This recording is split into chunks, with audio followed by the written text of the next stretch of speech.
Bien, vamos a retomar entonces donde quedamos ayer, que era empezando a revisar los viscosímetros y reómetros más clásicamente utilizados, ¿ok? Estos son el tipo de instrumentos que van a encontrar en el laboratorio acá, sobre todo estos viscosímetros de la derecha, el estándar, de hecho, en realidad, el que tenemos acá.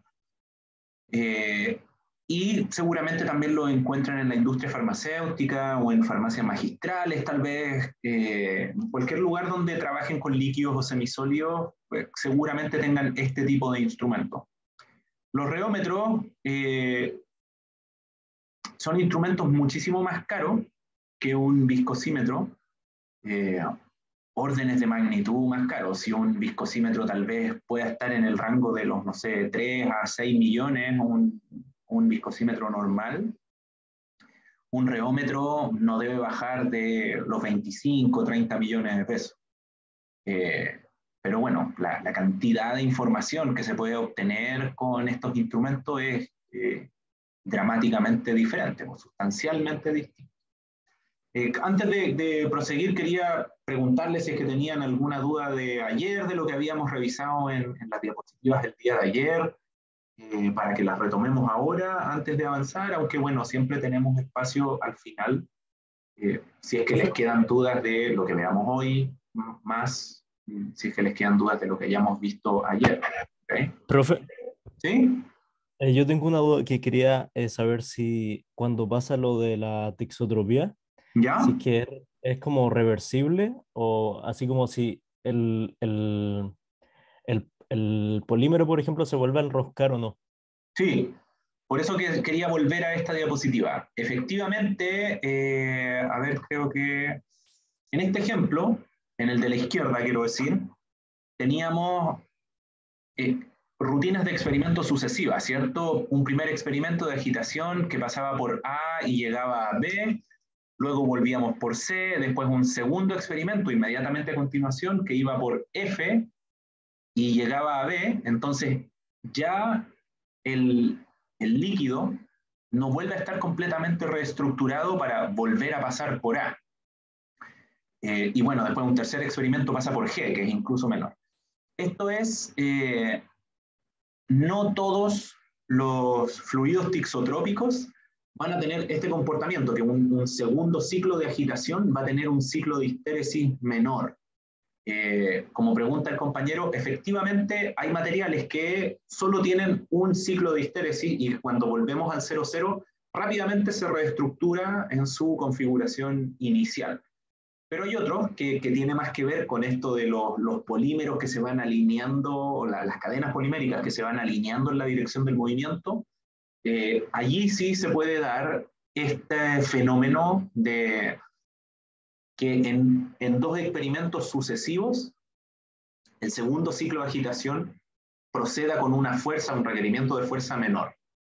Eh, entonces, respondiendo a la pregunta, existen los dos tipos de fluidos. Unos que al volver al 0,0 se reconstituyen inmediatamente a su estructura original. Esto es más característico de geles estructurados, donde pueden volver a retomar esa estructura cuando vuelve a no haber agitación.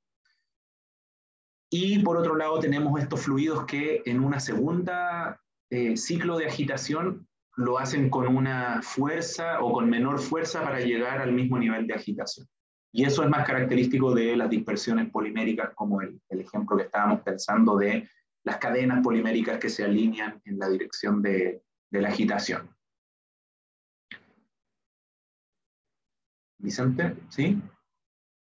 Sí, gracias. Esa era la pregunta. Y lo otro es si, por ejemplo, en ese gráfico que está mostrando, si uno le sigue haciendo ciclos, pero a ese material que está, si le sigue haciendo ciclos como va a perder la tixotropía, onda va a volverse como lineal o No, no. yo creo que eventualmente nunca va a llegar a esa linealidad y pasar a hacer el ida y la vuelta por el punto C. Yo creo que eso es impracticable, a lo mejor como en llevar al infinito el número de ciclos, pero en la práctica, como de operación de estos materiales, como que no tendría ningún sentido físico del trabajo con el material, eh, hacer esos experimentos al infinito, de ciclos al infinito, porque tendrían que ser muchos para poder igualar la trayectoria de ida a la trayectoria que pasa por C.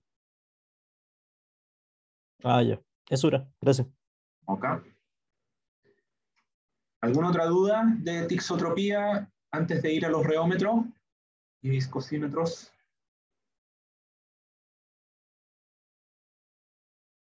Bueno, recuerden que después pueden preguntar igualmente al final, no se preocupen. Y bueno, si tienen dudas a medida que vamos avanzando, me interrumpen nomás. Ya, entonces, viscosímetro. Pensemos, miren, veamos tal vez en apariencia cómo se ve un viscosímetro. En esencia, imagínense que debajo de esta punta que está acá,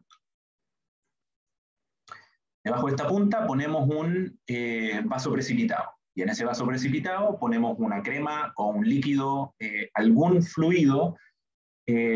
No, este viscosímetro no está diseñado para polvos, entonces las puntas de interacción no están optimizadas para estudiar interacciones con polvo. Por lo general, entonces, este instrumento se va a operar, se va a utilizar con cremas de mayor o menor viscosidad, con geles, con líquidos, con soluciones, etc. ¿Ok? Y bueno, volviendo al esquema que teníamos acá, este es el estándar. El de doble ranura, fíjense que lo que persigue es poder, sobre todo en líquidos de menor viscosidad, poder optimizar el contacto, disminuir el volumen, porque fíjense que se requerirá menos volumen para lograr superficies de interacción pequeñas.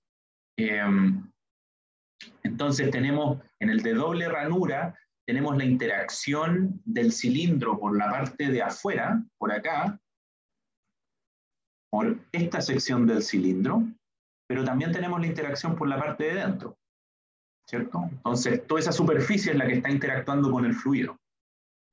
Y ese incremento de superficie es lo que permite ser más sensible en fluidos de muy baja viscosidad, como solventes puros o soluciones.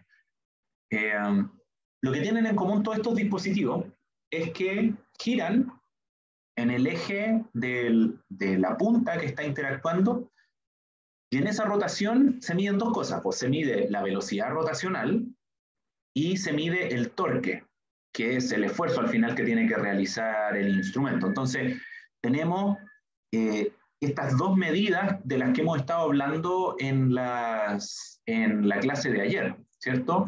En la clase de ayer hablábamos que teníamos G, la gradiente de velocidades en el eje X, y teníamos fuerza en el eje Y. Y acá tenemos algo similar, ¿no? Tenemos la velocidad rotacional de la punta que está girando en el eje X, y tenemos la magnitud de torque, que es una medida de la fuerza que tiene que realizar el instrumento para poder lograr esa velocidad rotacional. Los reómetros obedecen al mismo principio, pero bueno, esto no está a escala porque existen los reómetros de doble plato, donde tenemos una superficie abajo, se pone un volumen de muestra muy pequeño en algunos casos. Hay algunos reómetros que permiten unos pocos ml poder ser medidos. En cambio, en el viscosímetro normal, en este viscosímetro, acá abajo tendríamos un vaso precipitado de 100 ml por lo menos, si no 200, y gran parte de ese volumen ocupado por la muestra que se quiere analizar. Entonces estamos hablando que gastamos por lo menos 50, 70 ml de la muestra que queremos analizar.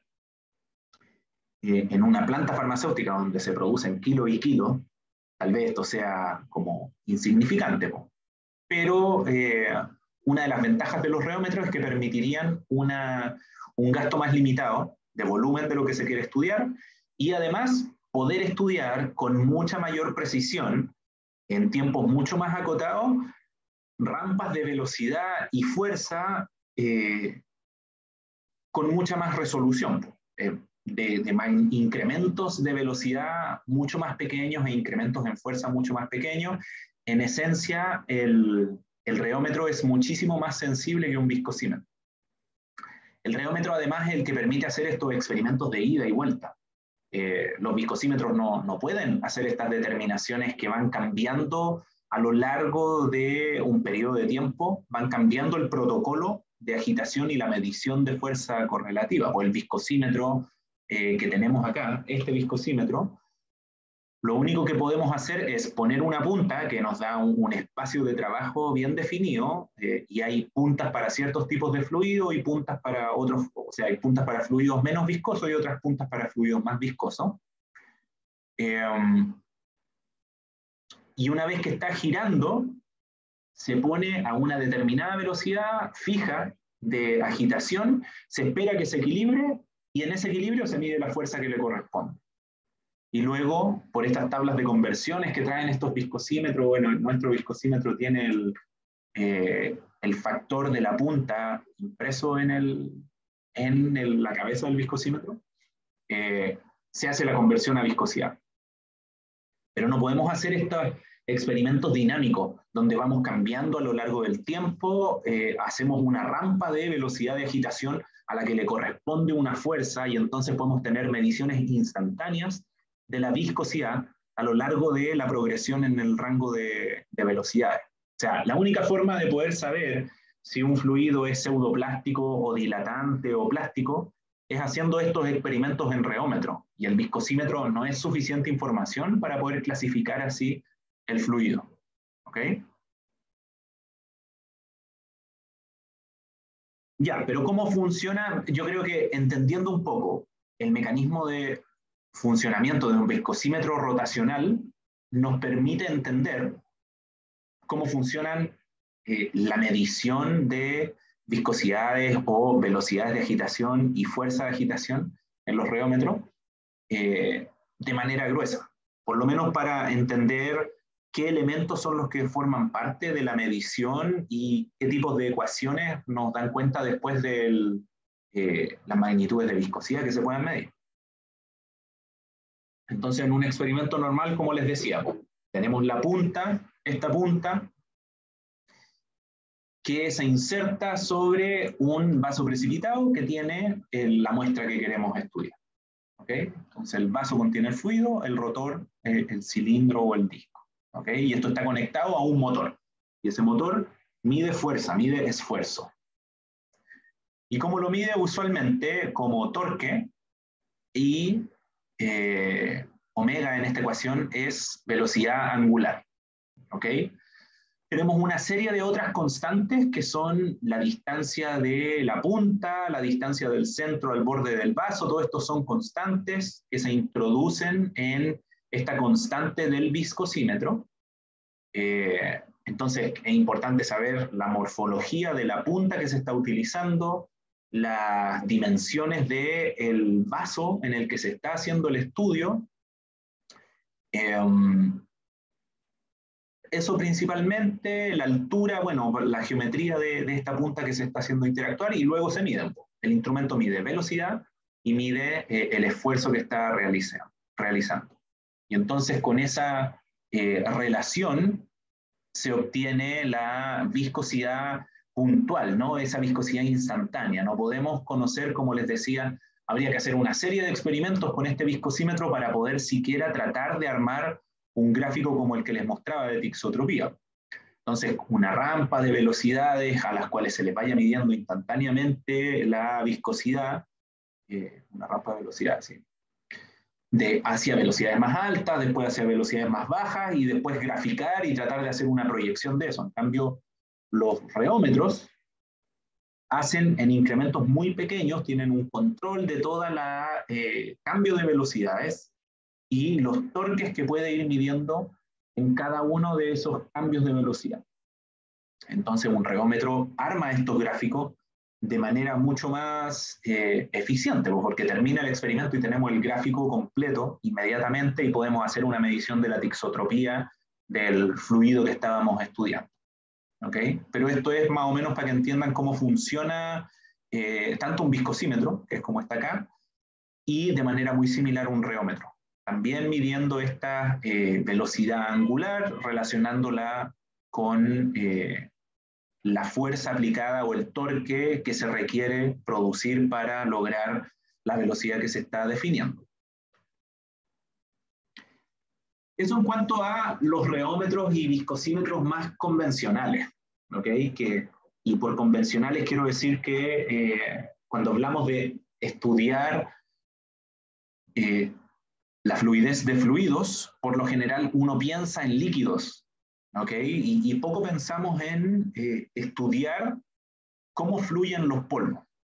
En la industria farmacéutica, sin embargo, es súper relevante, porque los polvos se utilizan como parte de los productos intermedios que van a llevar al desarrollo de estas formas farmacéuticas que aparecen acá.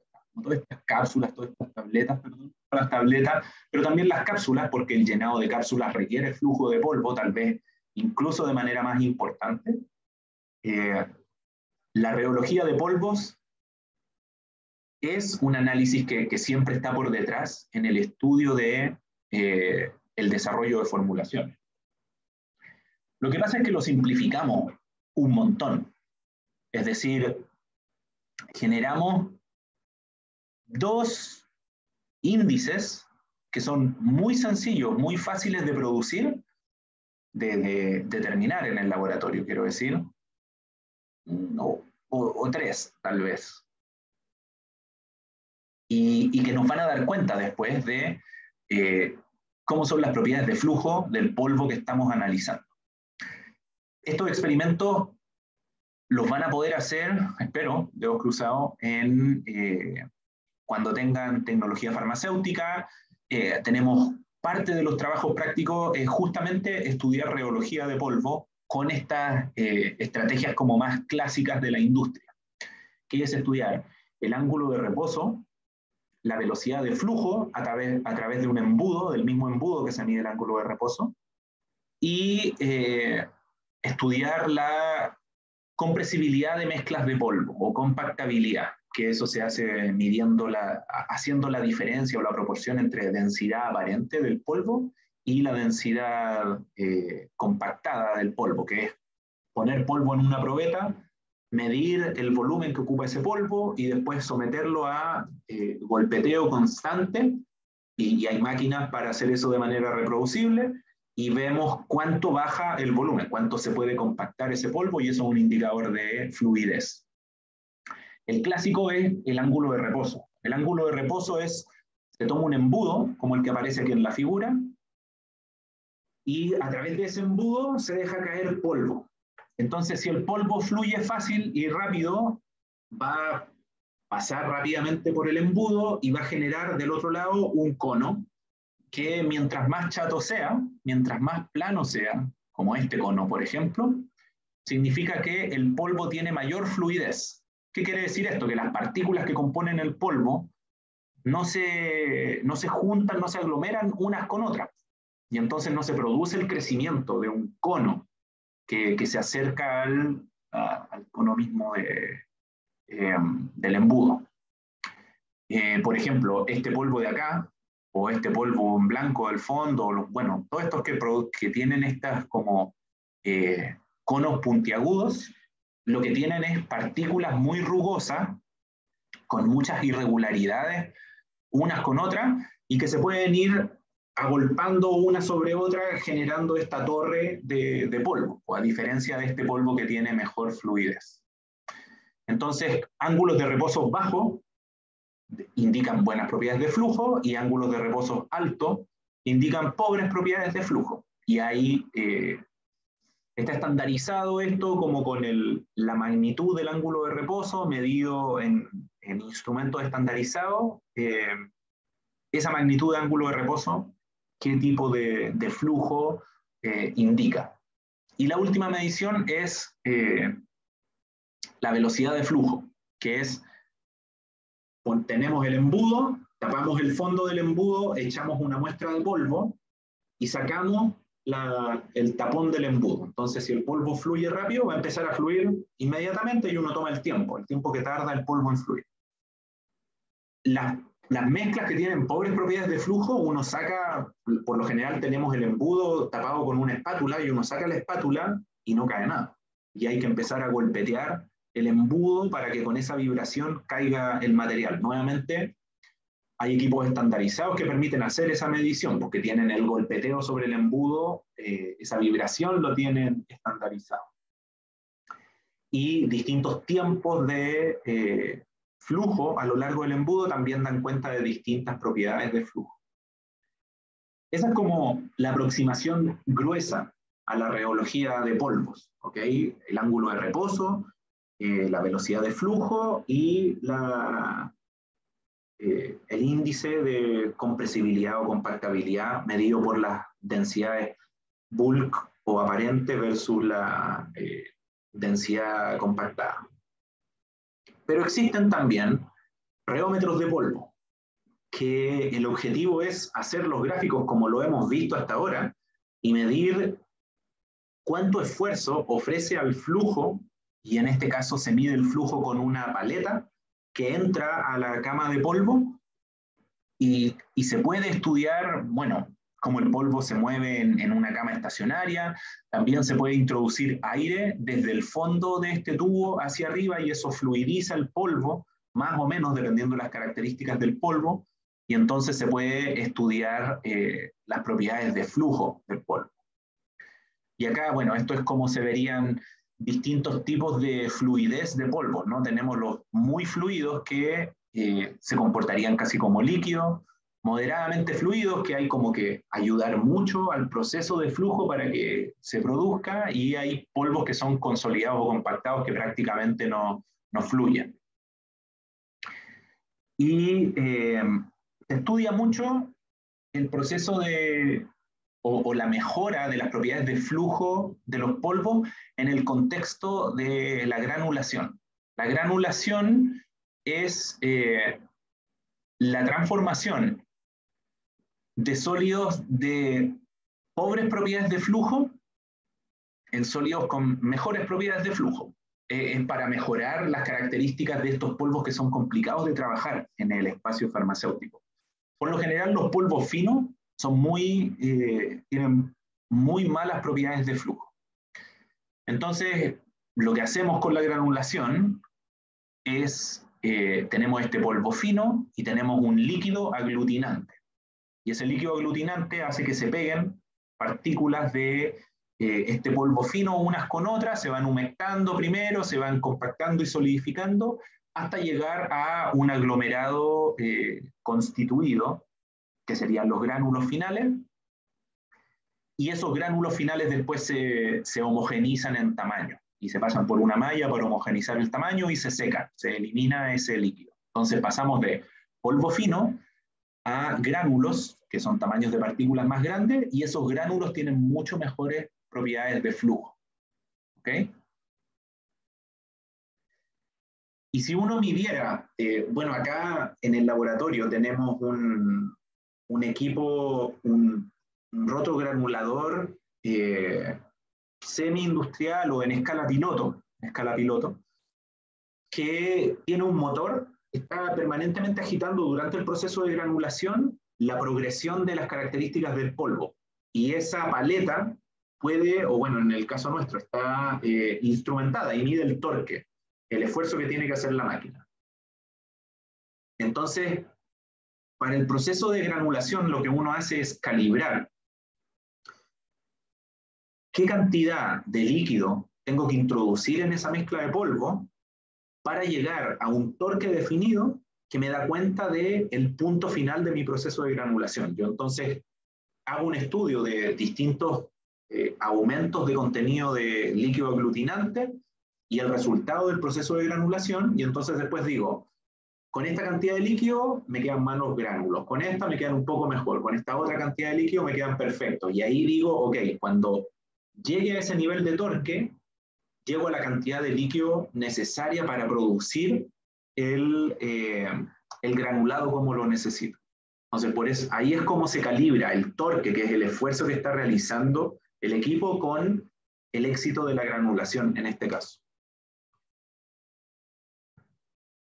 Y bueno, pensando en el mismo rheómetro de polvo, esto es un gráfico de energía de flujo, que es esencialmente el torque que tiene que realizar, el esfuerzo que tiene que realizar el equipo para poder movilizar polvos con distintas propiedades de flujo. Y acá tenemos, fíjense, un polvo de características de superficie suaves y un polvo con características de superficie rugosas o gruesas. Entonces, y acá vemos el perfil de progresión de cómo un lubricante mejora las propiedades de flujo de partículas suaves a partículas rugosas. Entonces, ¿qué es lo que uno esperaría con la adición del lubricante? O, bueno, llamémosle de manera sinónima a los glidantes, lubricantes y deslizantes. Estos son excipientes, por lo general de tamaños de partículas muy pequeños, hidrofóbicos, que lo que hacen es interactuar con la superficie de las partículas y suavizar la superficie de esas partículas. Entonces, transformamos partículas que son muy ávidas por interactuar unas con otras y generar en el estudio del ángulo de reposo, por ejemplo, generar conos muy altos, las convertimos en partículas que tienen terminaciones superficiales más suaves y que no pueden interactuar unas con otras y entonces que tienen mejores propiedades de flujo. Entonces, en la partícula suave, en la curva amarillo, tenemos el efecto esperado. Lo que uno esperaría es que incrementos del aditivo de flujo del lubricante, por ejemplo, tengan una disminución del esfuerzo que tiene que hacer el equipo para movilizar, es decir, mejorar las propiedades de flujo. Entonces, tenemos A, B, C, y ya después un exceso de material entorpece las propiedades de flujo. Ya les dije, estos son materiales de tamaño de partícula muy bajo, entonces sus propiedades de flujo inherentes son malas, pero actúan en el rango de aditivo de 1 al 3%, 5% en el mayor de los casos, de toda la mezcla de polvo. Pero si ya tenemos que ese excipiente forma una parte, no sé, 15, 20%, ahí las propiedades de flujo de ese nuevo sólido son peores por efecto del tamaño de partícula pequeña. Pero bueno, en la curva amarilla tenemos este comportamiento de partículas suaves que se suavizan aún más por el efecto del lubricante. Con la curva morada tenemos el efecto, tenemos que hay concentraciones en que no se observa un efecto del lubricante, pues, y eso es porque, fíjense que las partículas rugosas, mala resolución, pero bueno, yo creo que se entiende, ¿no? Las partículas rugosas, a baja concentración del lubricante, su rugosidad superficial no es capaz de ser enmascarada, ni en E ni en F, que se suaviza un poquitito más, pero prácticamente nada. Sin embargo, en G, acá, sí vemos que, es decir, necesitamos una mayor proporción de aditivo para poder manifestar el efecto esperado del lubricante, que es suavizar la superficie de estas partículas rugosas. Entonces, partículas rugosas, en este caso, medido en este reómetro de polvo, resulta en que tienen que utilizar cantidades de lubricante mucho mayor. ¿Ok?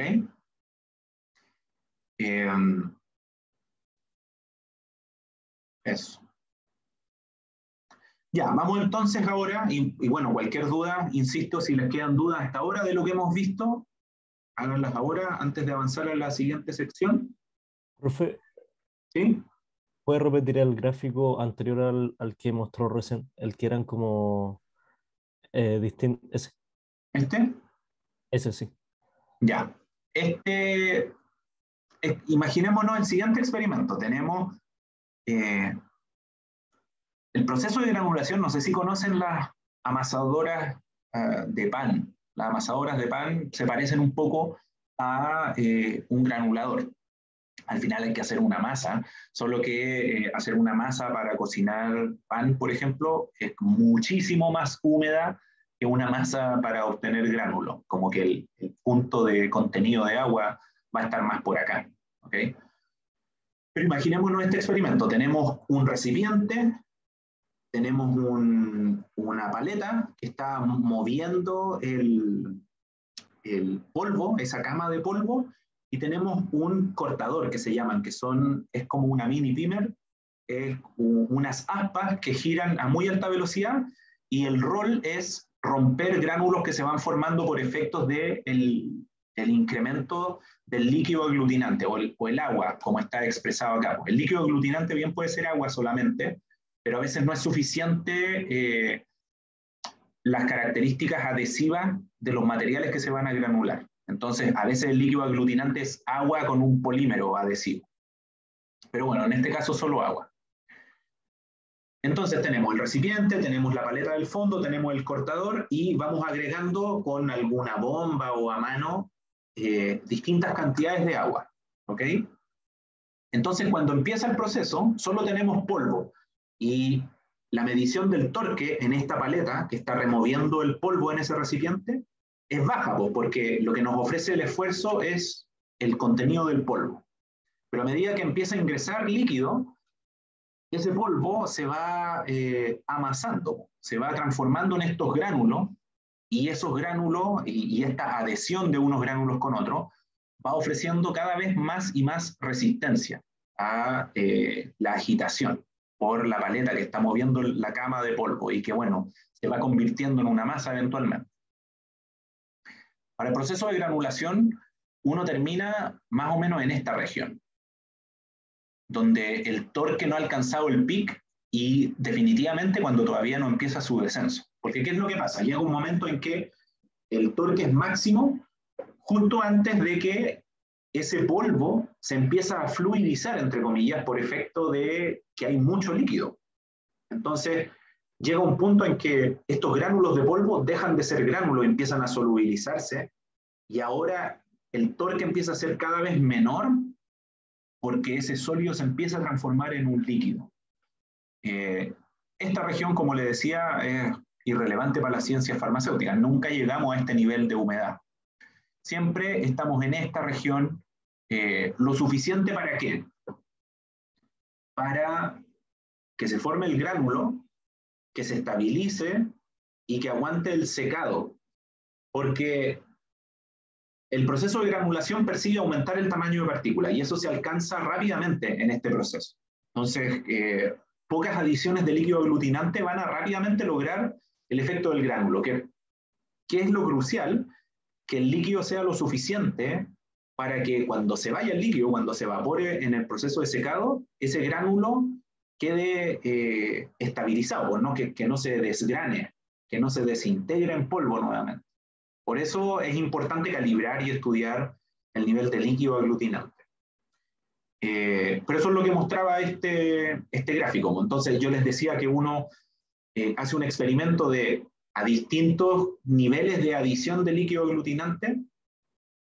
Siempre estamos midiendo el torque, pero después yo mido el éxito del granulado y digo buenas propiedades de flujo, gránulos estables. Tal vez podemos tener un resultado que sea buenas propiedades de flujo, pero gránulo que se desintegra. Entonces hay que ver cuál es el resultado de granulación óptimo y después se correlaciona eso con el torque y eso se correlaciona con el contenido de agua. Y para futuros lotes ya sabemos que para esta mezcla de polvo tengo que aumentar a esta cantidad de contenido de agua para lograr este torque y eso me va a dar un resultado óptimo de granulación.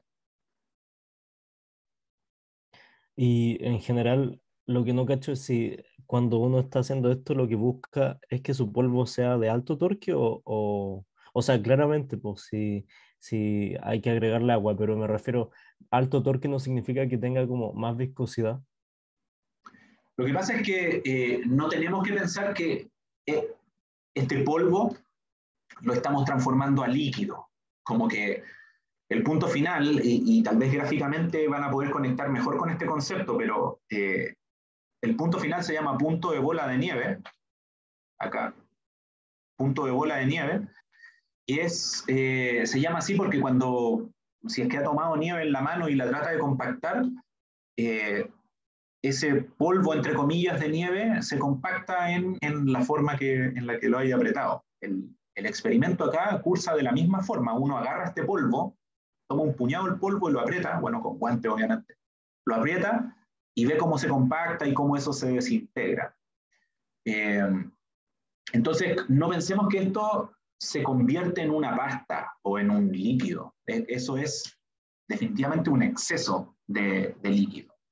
siempre tenemos que llegar antes con un incremento de torque, pero en realidad lo que es determinante del éxito de la granulación es después los estudios de flujo y de estabilidad del gránulo después de producido. Entonces, se hace ese estudio correlacionando con magnitud de torque y con contenido de agua, pero es a partir de esas condiciones finales que uno puede establecer, bueno, hasta este torque vamos a llegar, hasta este contenido de agua.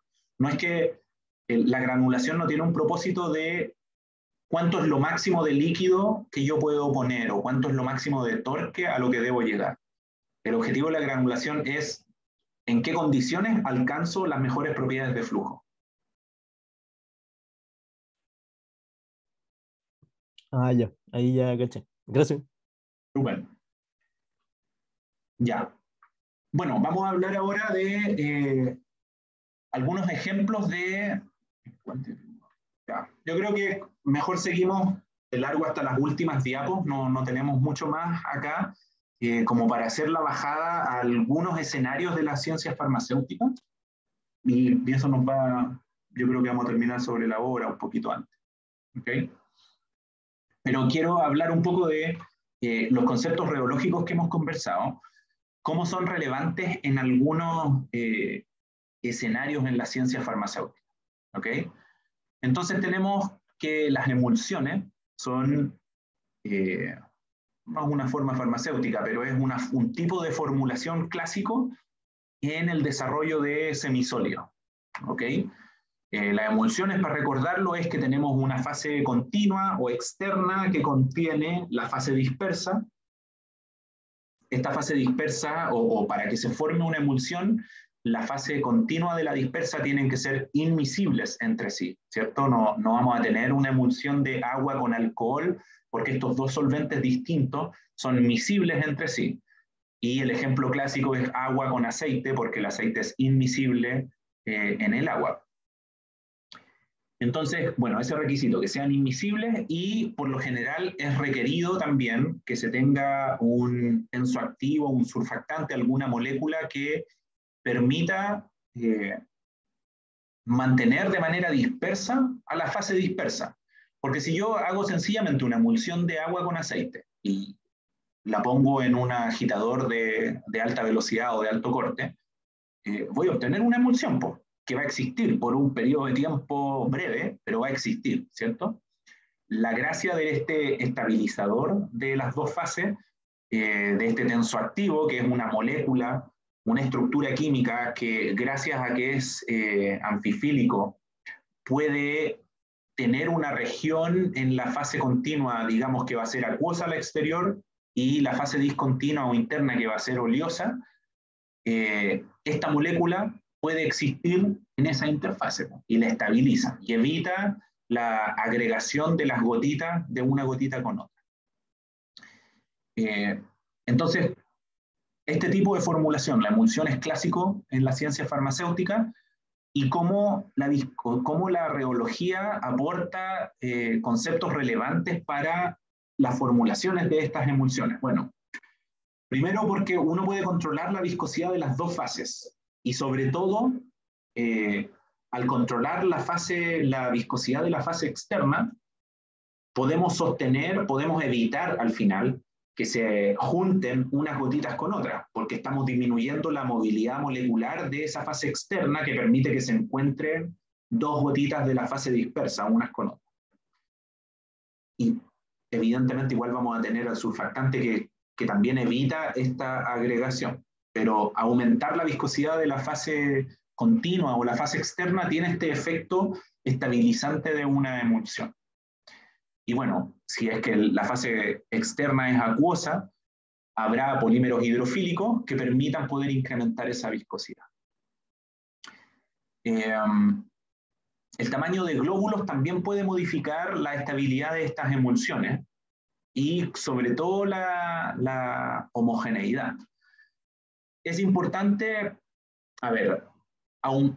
disminuir el tamaño del glóbulo tiene un efecto directo sobre un incremento de la viscosidad, porque ¿qué es lo que estamos haciendo?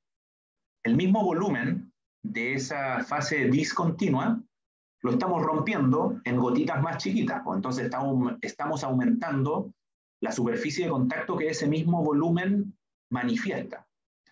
Y a mayor superficie de contacto, entonces va a poder ofrecer una mayor resistencia al flujo y aumenta la viscosidad. Entonces, menor tamaño de glóbulo o menor tamaño de fase de partícula de la fase interna, aumenta la viscosidad. La dispersión de tamaño de partícula, y es esto que dice, mayor amplitud de tamaño de partícula, equivale a menor viscosidad, puede llevar a una desestabilización de la emulsión. ¿Ok? No lo tengo acá, en serio. Por amplitud de tamaño me refiero a lo siguiente. Vamos a ir con esto. Si yo tengo un histograma de tamaño y porcentaje relativo de existencia de cada uno de estos tamaños, lo que yo quiero, lo que se desea siempre es tener una dispersión de tamaños estrecha, es decir, que el tamaño menor esté cercano al tamaño mayor. Lo que no deseamos es tener dispersiones de tamaños amplias, como esa. ¿Ok? Acá tenemos que la diferencia entre los tamaños pequeños y los tamaños grandes es muy alta. Entonces, lo que les decía acá, pues el empaquetamiento desordenado de esta amplitud de tamaños muy grande está relacionado con esta menor viscosidad. En cambio, una amplitud de tamaños más restringida o más estrecha aumenta la viscosidad, aumentando entonces la posible estabilización. ¿Ok? O aumentar el tiempo de sedimentación, que vendría siendo lo mismo. Esta estabilización cursa con un aumento del tiempo de sedimentación. Entonces, como les decía, reducir el tamaño de los glóbulos, como decía este primer punto, reducir la diferencia de densidad de las fases. Esto evidentemente va a ayudar a que la gravedad no juegue un efecto importante en la sedimentación, pues en la separación. Y ya les había dicho, aumentar la viscosidad de la fase externa. Si es que la externa es acuosa, pensar inmediatamente en algún polímero hidrofílico que pueda incrementar la viscosidad de la fase externa. Y, por supuesto, que sea compatible con la formulación. Otra cosa que quería comentar, que también es bien clásico de uso en la industria farmacéutica, es utilizar polímeros que son pH sensibles y que se hinchan, es decir, que captan más o menos agua, dependiendo del pH de la solución. Y esto también tiene un poquito de relación con los polímeros sensibles a pH y los recubrimientos para liberar fármaco en una tableta, liberar fármaco en distintos rangos de pH a través del tracto gastrointestinal. Pero déjenme primero explicarles esto de cómo funciona un carbómer. Carbómer es sencillamente una marca registrada de estos tipos de polímeros que son poliacrilato, ¿ok? Pero el término general es poliacrilato, donde lo que se repite es esta unidad monomérica, ¿ok? De estos ácidos carboxílicos que se van repitiendo a lo largo de la cadena polimérica. Entonces, ¿por qué son pH sensibles? Porque va a haber un pH en que ese carboxilo va a estar desprotonado y va a haber otro pH en el que va a estar protonado. Entonces, cuando está protonado, el ácido carboxílico no manifiesta carga superficial, ¿cierto? Como no manifiesta carga superficial, para efectos físico-químicos se comporta como una molécula más hidrofóbica, porque no puede interactuar con el agua o interactúa pobremente con el agua. En cambio, cuando disminuimos el pH, desprotonamos a ese ácido carboxílico y lo dejamos como su carboxilato, y ahora esta cadena polimérica manifiesta múltiples cargas eléctricas negativas. ¿Y qué es lo que pasa con esas cargas eléctricas negativas? Que se repelen unas con otras, y esta cadena polimérica que podía estar muy compacta sobre sí misma, ahora se va a estirar y se va a abrir porque la posición de menor energía para estabilizar esas cargas puntuales negativas es estirado, abierto, disperso, disuelto, ¿no? Y eso cursa con una disminución del pH. Disminución del pH. Aumento del pH, perdón. Aumentar el pH, disminuir el pH, estaba pensando en concentración de protón. Aumentar el pH entonces tiene este efecto de desprotonación de los ácidos carboxílicos.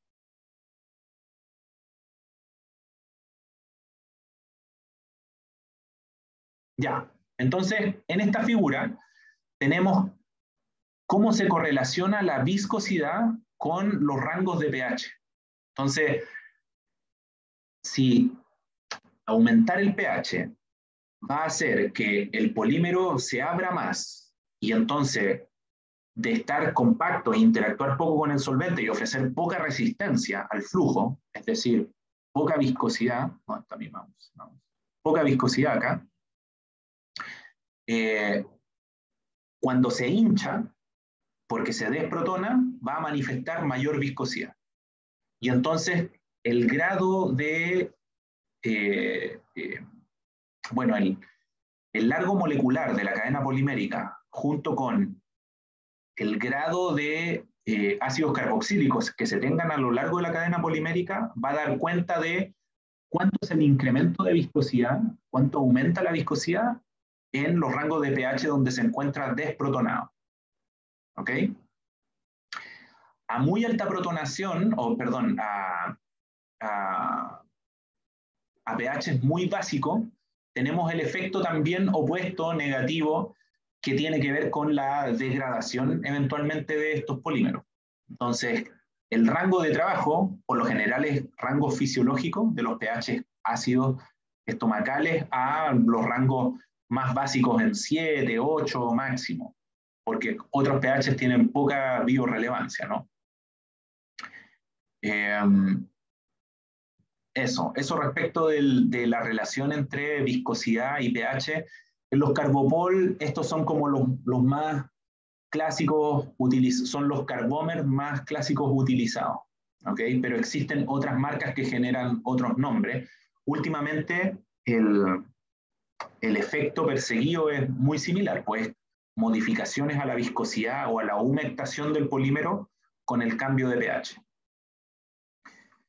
Y lo último que les quería comentar es cómo este mismo efecto es el que se ocupa para la disolución a determinados pH.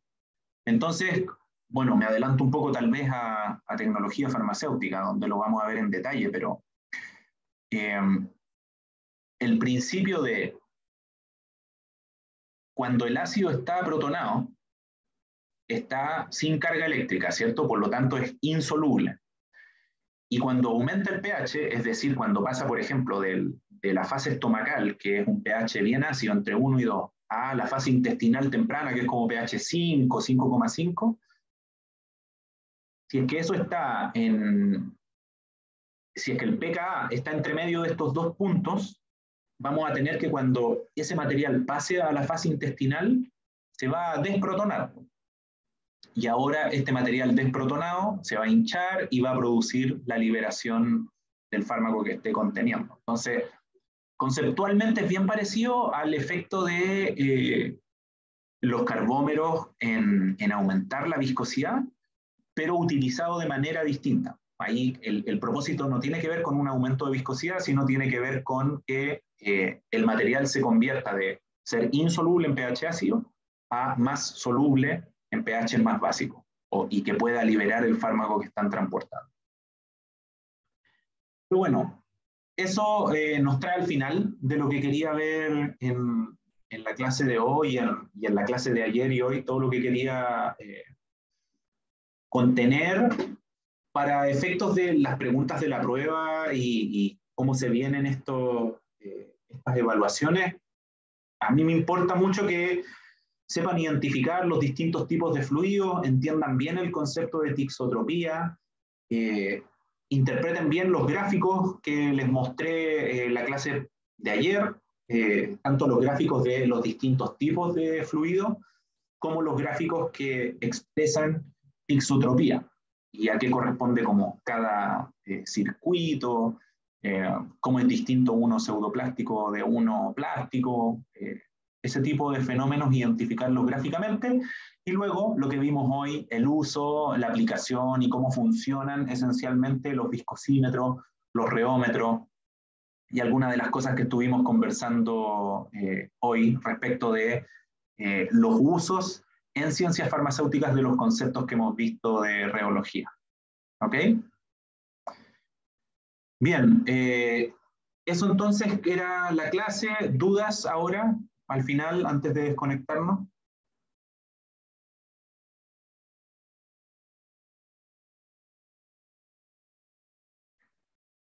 ¿No? Ah, aquí, chat. No, todo claro. Súper. Bien, pues, sí, tal vez. Bien, eso. Quedamos hasta aquí hoy. Mucho éxito en las clases que vienen, mucho éxito en la prueba también. Y nada, pues, nos vemos. Que estén bien. Chao, chao, chao. Chao, profesor, cuídese. Sí, profe, Estén muchas bien. gracias. Chao, profe, Cuídese. gracias. Chao, Chao. profe. Chao, Chao. chao.